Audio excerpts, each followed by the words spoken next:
My name is Barbara, I'm 32, and I work for an information technology company in Florida. My day starts at 6 a.m. when I drop my 6-year-old daughter, Megan, off at her local elementary school and head to the office. It's not a glamorous job, but I love it because I find value in patience and consistency. Megan is the thing I'm most proud of in my life. She has her father's soft brown curls and my green eyes, always full of light. Every afternoon after work, I try to pick her up myself instead of letting the school bus bring her home. That moment when she runs to me with open arms, eager to show me a drawing or a new song from music class, is when I feel most like a mother. My husband, Joe, used to be the man I believed was my soulmate. He works in tourism, often traveling to oversee new developments and hotels. Joe used to be kind, warm, and determined. But lately, I've felt him pulling away. He's been coming home late, blaming last-minute client meetings and weekends we could have spent together as a family. Every time Megan runs over to him with a drawing, he just waves absently and goes back to looking at his phone. Sometimes I feel like I'm just the maid in my own house. My parents, Michael and Patricia, live about a 20-minute drive away. They're retired now, living in a cabin. I always believed their love for Megan was genuine. They'd bake cookies, turn on cartoons, and spend hours listening to her school stories. But recently, something has changed in the way my mother looks at Megan. She's not exactly cold, but wary, as if Megan is something she'd rather not touch. My older sister, Linda, is the complete opposite. She's 5 years older than me, was homecoming queen in high school, and now works as an event planner for a large company in Vancouver. Linda has never married, has no children, and often jokes that I live like an old woman. Still, she never misses a family dinner, always dressed to impress, casually talking about her business trips to Paris or Milan as if it were no big deal. 2 weeks ago at dinner, as we gathered around my father's barbecued ribs, Linda made a strange suggestion. Have you ever thought Megan might do better somewhere else like Vancouver? Great private schools. She could come stay with me for a few months. I looked at her astonished. What are you talking about? She's only 6 and I'm her mother. Linda smiled, but it didn't warm me like it had before. I'm just thinking about her future. You're busy, Joe's always traveling. I just want to help. I didn't answer. But that night, lying next to Megan as she slept, a strange unease settled over me. Joe's late nights, my mother's strange looks, Linda's words were like puzzle pieces scattered but slowly forming a picture I didn't want to see. The next morning, as I was washing Megan's hair in the bathroom, she looked at me and asked, Mommy, if one day I don't live with you anymore, will you be sad? My heart sank. Who told you that? I asked, trying to keep my cool. Grandma's friend's granddaughter said that I'm going to a school far away and live with someone named Elle. She didn't finish, but I already knew her name, Linda. What I didn't know was that this was just the beginning of something bigger, a plan that had been in the works for some time, a plan with Megan at the center. 3 days after Megan asked that strange question, Joe came home after 10 o'clock. I was sitting at the kitchen table, the lights still on, my dinner cold. He came in, hung up his coat, and said the sentence I could now recite by heart. Sorry, a client extended the meeting again. I didn't ask him anything. I got up, served him his dinner, and sat back down. I didn't want to argue. Not out of weakness, but because sometimes silence is the only way to hear what people are hiding. Joe ate without saying a word, his eyes glued to his phone. At one point, he turned away from typing, and for a split second, I saw a name flash in the reflection of the glass cabinet. Call back, Linda. The name froze me. I couldn't be sure, but my instincts as a mother, as a wife, told me something was very wrong. The next day, when I went to pick up Megan, her teacher said something that made me freeze. Megan said she was having trouble sleeping. She mentioned that someone told her she might have to move away from you. Barbara, is everything okay? I forced a reassuring smile, thanked her, and hurried home with Megan, but my mind was racing. I didn't tell Joe. Instead, I called my mother. Mom, has Linda said anything about Megan lately? There was a long pause before she answered. All she's been talking about is the future, Barbara. She thinks Megan deserves a better school. But no one has the right to talk about her future except me, I said, unable to hide my frustration. My mother sighed. Barbara, you're a good mother, but you're overwhelmed. Joe is always working. And Linda, She's just trying to help. Help. I was starting to hate that word. 2 days later, Linda came over around lunchtime. I had just gotten back from the lab. Joe was meeting with a client. Linda brought in 2 lattes and a bag of children's clothes. I went shopping, she smiled, setting the bag on the table. I thought Megan would love this purple dress.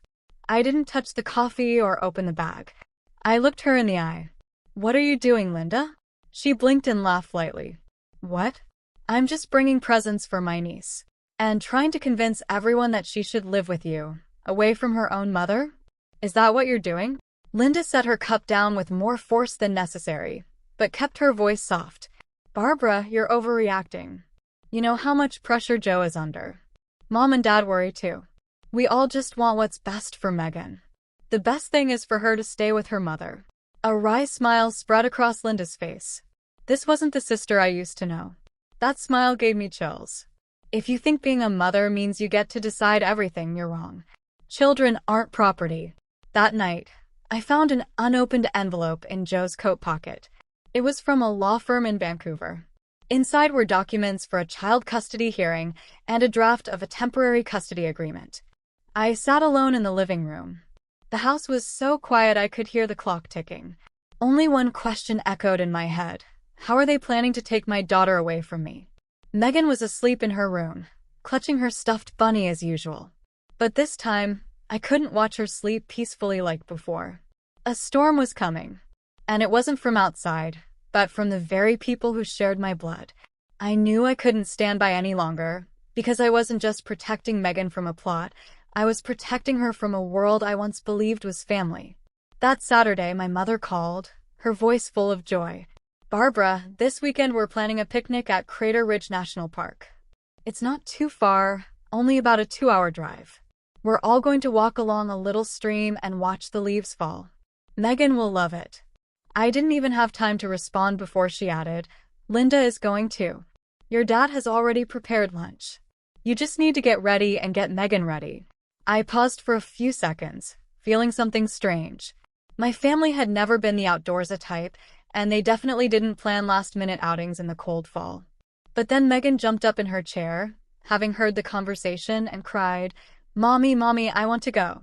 I'll bring my magnifying glass. Maybe I'll find a rare red leaf. I smiled and patted her head. How could I say no when her eyes were shining like that? That night, I told Joe about the trip. He closed his laptop, frowning slightly. Saturday? I have a site visit with a new investor. I probably won't be able to make it. I wasn't surprised. These meetings had come and gone as often as the leaves. I nodded. Then I'll take Megan. But Joe, do you feel like something's changed in our family? He was quiet for a moment, then said, You're probably just overthinking things. Anyway, some fresh air might do you good. On Saturday morning, I woke up early and packed sandwiches, fruit, water, and even some bandages. I always carry a first aid kit on trips like this. My job had made me cautious out of habit. Megan was wearing her green cap and showing off the small magnifying glass hanging around her neck. She was genuinely excited. My parents' car arrived on time. Dad was driving, Mom was in the passenger seat, and Linda was in the back, next to Megan and me. Linda was wearing a fashionable sports outfit and expensive walking shoes. Odd considering I'd never seen her hike before, but I didn't ask. I just watched. The weather was cool, the sunlight filtering softly through the trees. We walked along winding trails, eventually coming to a narrow dirt path in a sparse forest. Dad said, This is a newer route. Not many people know about it. The views are incredible. I felt uneasy. This path was not like any of the old routes we used to take when I was a kid. Still, I said nothing. Megan chattered beside me, pointing to each branch. Mommy, this leaf looks like a heart. Linda occasionally glanced at me over the top of her sunglasses. Each time I caught her, she turned away, pretending to check her phone. When I asked, Text anyone? She paused for a second, then smiled. Just checking the weather. The signal is bad up here. Then my mom interjected, Today is going to be a special day, Barbara. A day you'll never forget. Even as I smiled, his words sent chills down my spine. My father kept looking in the rearview mirror, his eyes darting from Megan and me to the winding road ahead. We stopped in a clearing near the edge of a gentle slope. In the distance, a pine-lined valley stretched out, dotted with orange and red leaves. The breeze was light, the air fresh, but my unease didn't go away. Dad parked the car, turned off the engine, and said, "It's about a 20-minute walk from here to a cliff with a breathtaking view. No one in my family has been there yet." I slung my backpack over my shoulder, took Megan's hand, and followed. As we entered a denser patch of trees, Linda fell behind to walk beside me and suddenly asked, "Have you ever thought about sending Megan to boarding school?" I stopped abruptly. The question wasn't random. "No, and I have no plans to." Linda shrugged. "There are some things you can't control forever, Barbara. Life changes quickly." It didn't sound like a threat, but it made my skin crawl. At that moment, Megan ran ahead, then turned and shouted, "Mommy, there's a high place here. You can see the whole mountain." Before I could respond, my parents and Linda had already moved toward the edge of the cliff. It was then that I realized that neither of them had brought much. Just a few bottles of water, no blankets, no food, no maps, not even a compass. I squeezed Megan's hand tighter, feeling my heart race, and then I saw my mother give Linda a signal with her eyes. I slowed my pace, pulling Megan closer as we approached the edge. From there, the entire Crater Ridge Valley lay revealed, sunlight cutting through the distant trees. It was peaceful, strangely peaceful, as if nature itself were trying to distract me. Dad was right at the edge, pointing ahead. "See that, Barbara? If we go a little farther, there's another ledge that juts out. The view from there is incredible. I've been there once." I nodded slightly, but my eyes never left Mom's hand, clutched tightly in her nearly empty backpack. Linda walked over, then put her hand on my shoulder, giving it a light squeeze. "Have you ever wondered if life could be easier, Barbara?" I turned to her, my eyes filled with suspicion. "What are you talking about?" She didn't answer right away, just smiled. And that smile, once familiar, now held nothing warm. Then suddenly, she grabbed my arm. I instinctively recoiled, pulling Megan back. "Get your hand off me, Linda. Barbara, I need to show you something. Just for a second." Before she could finish, my father approached Megan. She looked up and smiled. "Grandpa, did you see the eagle?" "Sure, honey. Come here, I'll show you." He bent down, picked her up in his arms, and began walking toward the edge. It all happened in seconds, but to me it felt like time stood still. I screamed, "Stop! Put her down!" But before I could move forward, my mother shoved me hard from behind. The force sent me staggering, my foot slipping on the uneven ground. I nearly lost my balance, my hands flailing until one managed to grab a small branch growing over the edge of the cliff. Linda came closer, her face as cold as ice. Her voice lowered. "I'm sorry, Barbara, but this is necessary. It's going to be over soon." I struggled to stay upright, my heart pounding, my eyes fixed on Megan writhing in my father's arms. "Daddy, she's your granddaughter." But he didn't hesitate. In fact, his expression was calm, eerily calm. "She won't remember any of this. It'll be over soon, Barbara. For both of you." Panic exploded in my chest. I didn't need any more proof. This wasn't a staged accident. It was a plan, a carefully orchestrated plot, with Megan and me as the targets. In a split second, I threw myself forward, launching my body into the air. When my hands reached Megan's dangling legs, I pulled her toward me with every ounce of strength I had left. My father lost his balance, staggered, and I lost control completely. After that, it was all wind roaring in my ears and the blue sky spinning. I wrapped my arms tightly around Megan, curving my body over hers like a living shield. She screamed into the wind, "Mommy." I didn't answer. I just held her tight, as if somehow a mother's love could slow her fall. We crashed into tree branches, crashed against jagged rocks. Pain exploded in my shoulder, my back, my legs. I couldn't pinpoint where I was hurt. All I knew was that Megan was still in my arms. When we finally landed on the damp earth at the bottom of the cliff, I felt blood running from my forehead into my eyes, blurring everything. But Megan was still in my arms. Her small body was shaking, but she was alive. I whispered, barely audible, "Are you okay, Megan?" "Mommy." I'm scared. I couldn't say anything else. Darkness enveloped me, but I knew I had to stay awake. I had to survive, because I wasn't just a mother. I was Megan's only remaining anchor in this world. They couldn't stop me from falling, but I wouldn't let them bury the truth. Pain screamed through my body, pinning me in place.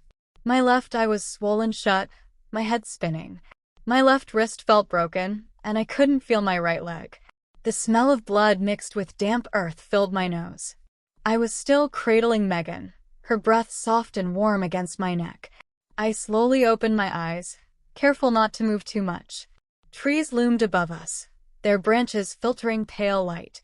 The air was eerily quiet. I swallowed hard and turned my head. Megan was looking down at me, her eyes brimming with tears. She whispered, her voice tight, "Mommy, are we going to die?" I shook my head, even though the movement sent a stab of pain through my shoulder. "No. I'm here with you, and we're going to live." Megan shivered, then buried her face in my chest. We stayed still like that for a while, until I heard faint voices above us, whispers from the top of the cliff. "Do you see anything?" My mother's voice. "No, they're not moving," my father replied monotonously. "Good. No one's coming here. No one's going to find them."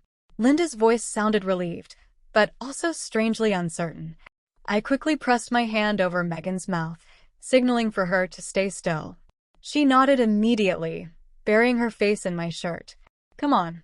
If they're alive, they're not going to get out of here anyway," my mother added. I held my breath, my heart pounding as their footsteps faded into the distance. When I was sure they were gone, I released my grip. Megan looked at me and whispered, "Mommy, what if they come back and find out we're alive? Maybe we should just pretend we're not."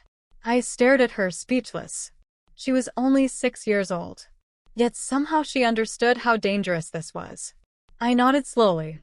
"Yes, let's be quiet for a little while longer." "Okay." She nodded. I pulled her close, closed my eyes, and held our bodies as still as possible. Time stood still in that forest. Just the sound of the wind and the distant calls of birds. I listened to each beat of her little heart next to mine as anger slowly spread through my veins. Not for the fall, but for the betrayal. My parents, Linda, the man I had once loved. They had all joined forces to plan this, to eliminate us as if we were nothing more than obstacles. After a moment, Megan looked up. Her eyes were teary, but clear. "Mommy, I think I know what they're doing." "What do you mean, Megan?" I whispered back. "I heard Aunt Linda talking to Dad when I was playing hide-and-seek in the garden. I was hiding behind the rose bushes. She said, 'It'll be over soon. We just need Barbara to agree to the picnic.' Dad said, 'Just do what we planned. The insurance money is coming.'" I froze. It felt like someone had punched me in the chest. They didn't just want us gone. They were counting on the life insurance. "I didn't tell you before because I thought they were joking." "I'm so sorry." I hugged her tightly, forcing my voice to remain steady. "It's okay, Megan. You were very brave. I'm proud of you." I checked my backpack. Most of our supplies had gone flying in the fall, but thankfully there was still a dry towel and a bottle of water. I wiped the scrape on Megan's cheek before turning to assess my leg. Pain shot through me as I tried to lift my right leg. I nearly passed out. I bit my lip hard, bleeding, to keep from screaming. It felt broken. My left wrist was swollen to the point of being almost useless. But I still had my right hand, my mind. And I had Megan. We needed rescue. But my phone, if it had survived, was probably broken or lost somewhere on the steep slope. I turned to Megan. "I can't walk fast, but you can. Maybe you can find your way back, but only if it's really safe, okay?" Megan shook her head immediately, her eyes filling with tears. "No, I'm not leaving you alone." I smiled slightly, my face pale with pain. "Then let's go together. Little by little, I'll lean on you and we'll get out of here together." Megan nodded firmly. I broke off a branch to use as a crutch, leaning on it and my daughter as we began to inch away from danger. Each step was agony. But I didn't stop because I knew that once we got out alive, the truth would come out. And this time, no one, not even family, would be able to hide what they'd done. Megan and I walked through the woods for 3 hours. Every step was a battle between the searing pain and the will to survive. There were times when I wanted to break down right there and let it all end. But every time Megan held my hand and whispered, "Mommy, we're almost out," I squeezed her tighter and kept going. Later that afternoon, we were lucky enough to come across an elderly couple camping near a small stream. The woman, Mrs. Mary, nearly jumped when she saw me covered in blood and limping, while Megan fell to the ground completely exhausted. "Can you hear me?" the man asked. I opened my mouth, but the words stuck in my throat. "I can't speak." After that, everything became a blur. I barely remember the sound of the sirens getting louder, Megan's small hand clutched in mine. 3 days passed before I regained consciousness in a hospital room. My arm was in a cast, my leg propped up on pillows, and layers of bandages covered the cuts and bruises all over my body. Megan was curled up in a chair next to me, sleeping, her tangled hair falling over the face I loved most. A man in civilian clothes sat silently beside my bed. He had the calm but firm posture of someone accustomed to difficult conversations. Though his expression was serious, his eyes conveyed a quiet kindness. He introduced himself as Detective Dawson of the Oakfield County Sheriff's Department and gently explained that he needed to ask me a few questions about what had happened. Despite my pain, I nodded and began to recount everything. Our family outing, Linda's strange behavior, and the terrible fall that had nearly taken my life. I spoke slowly but clearly, determined not to leave anything out. When I got to the part where Megan overheard Joe and Linda talking, I saw Dawson stop, scribbling quickly in his notebook. "Did your daughter remember the conversation clearly?" I nodded. "She's incredibly smart, and I trust everything she told me." He leaned back slightly and said, "We've already started reviewing your husband's financial records, and there's something you need to know." He reached into his briefcase and pulled out a file, opening it to a highlighted page. "For months ago, Joe updated his life insurance policy.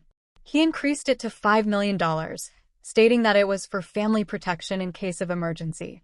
He listed himself as the sole beneficiary." A chill ran down my spine. $5 million? He nodded gravely. "And the witness who signed the amendment, your sister, Linda A. Simpson." My heart raced, my head spinning with the realization. So they were in this together. Joe and Linda.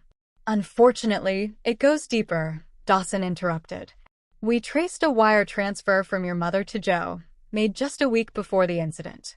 The memo line read, 'Final payment for the plan,' in the amount of $500,000. My breath caught in my throat. My parents, were they part of this too? Dawson didn't look away. "I'm sorry, Barbara. All signs point to a conspiracy involving your husband, your sister, and your parents. The messages we found suggest they've been coordinating this plan for over 6 months, likely with the intent of silencing you and your daughter." The walls around me seemed to close in. The people I trusted most. My family had plotted my death. After a moment, Dawson continued, "We issued arrest warrants for Joe and Linda immediately after your statement. But when our team arrived at the scene, they were both missing.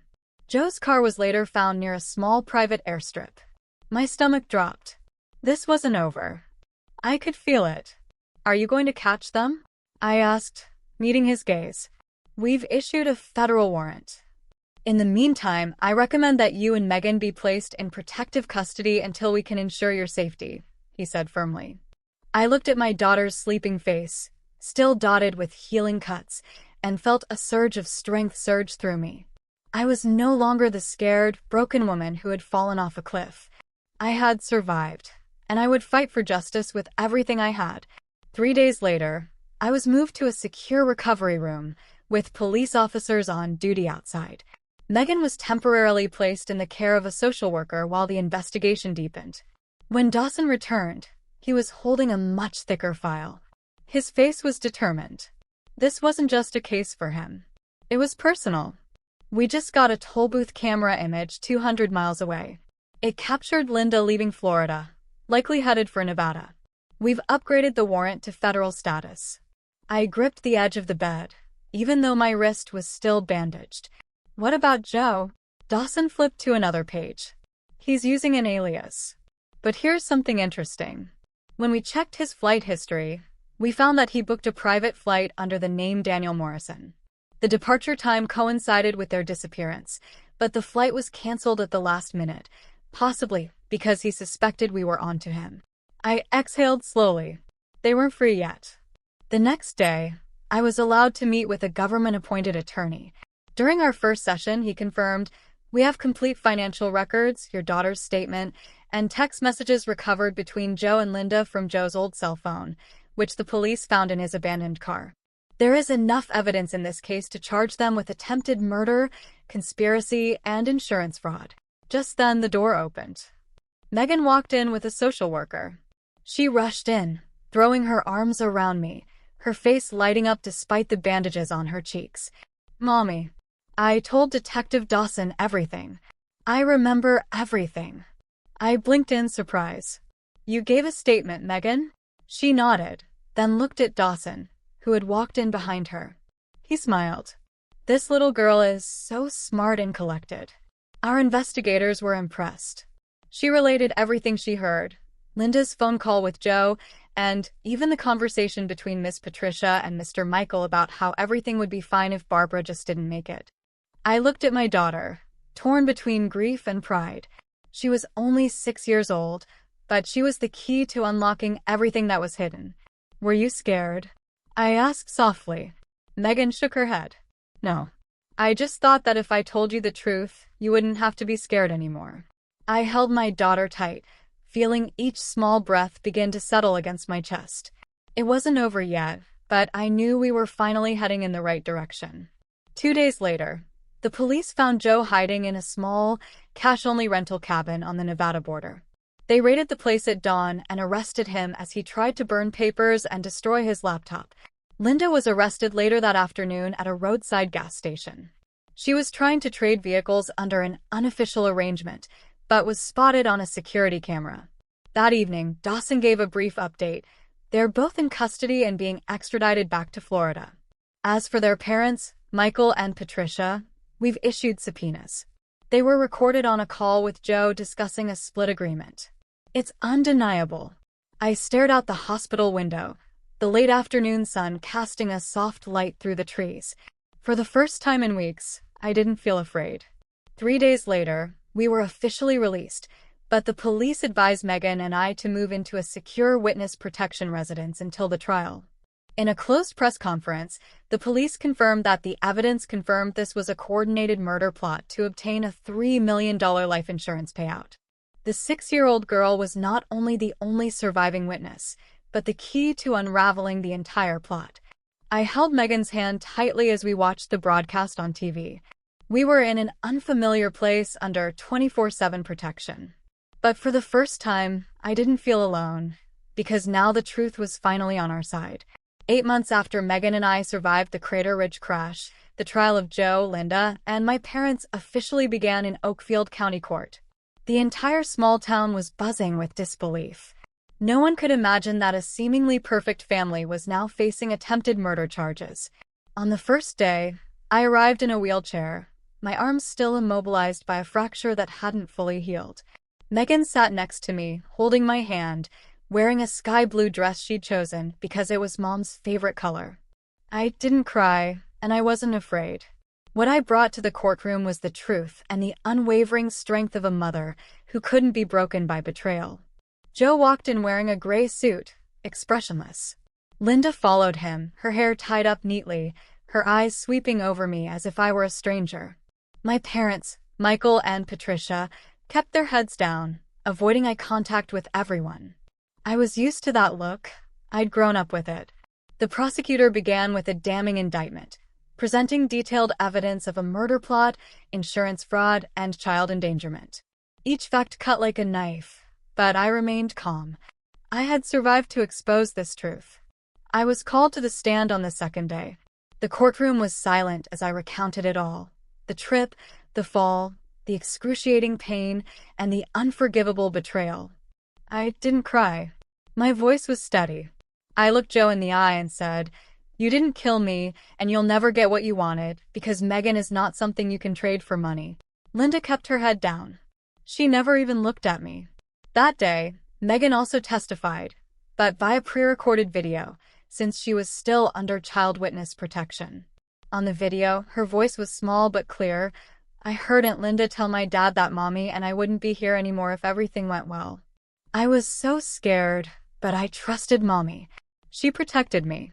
She's a good person. No one in the courtroom could hold back their tears, not even the judge. During his defense, Joe stood up, his voice bitter and defensive. I was trapped. Barbara was not the woman I loved. She controlled everything. I just wanted freedom to escape that suffocating life. Linda was no more lenient. Barbara always acted like she was right, the victim. But if she hadn't been around, Joe would have been happy. We just wanted to be free. I kept quiet. Her words no longer hurt me. In fact, they only revealed the depth of her guilt. It wasn't just murder they attempted. It was a complete denial of responsibility. When asked if they had any last words before sentencing, my parents didn't say anything about Megan or me. My father just mumbled, "We just thought she didn't deserve that life." The judge banged his gavel 3 times. The air in the courtroom froze as the verdict was read. Defendants Joe Mitchell and Linda A. Simpson are sentenced to 25 years in prison for attempted first-degree murder and are prohibited from contacting any witnesses post-trial. Defendants Michael and Patricia A. Simpson are sentenced to 15 years for conspiracy to commit murder and endangering a child. I closed my eyes and let out a breath I felt like I had been holding my entire life. I wasn't happy, I wasn't sad. I was just relieved. Justice had finally pronounced the names of the people who had once called me daughter. After the trial, dozens of strangers approached Megan and me, former neighbors, old friends, even people I had never met, hugging us, offering words of support, saying, "You survived," for all those who were afraid to speak out. I didn't say a word.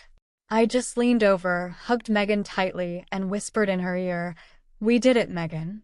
Now it's time to start living for real." After the trial, Megan and I didn't return to our old home in Florida. The police advised us to remain in witness protection until all threats were eliminated. But I asked for a transfer to a place far away, a place with no memories, a place where no one would know our names, a place where Megan could start over.